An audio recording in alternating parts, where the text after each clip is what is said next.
දිවයින ආසන්නයේ තියෙන අඩුපීඩන කලාපයේ ඉදිරි පැය 6 තුල පීඩන ආපాతයක් වෙන ලකුණු පහළ වෙලා තියෙනවා. අනෙක් කාරණේ තමයි දකුණු අන්දමන් දූපත් සතර තියෙන අඩුපීඩන කලාපය මේ වන විට ක්‍රමයෙන් දුර්වල වෙමින් පවතිනවා. හැබැයි ඒක දිවයිනෙන් බැහැරට ගමන් කරන තත්ත්වයක් තමයි පෙන්눔 කරන්නේ.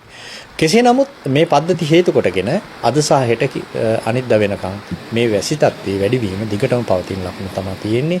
මේක මුහුදු සීමාව සහ ගොඩබිම සීමාව දෙකේම මේ තත්ත්වය බොහෝ විට බලපානවා.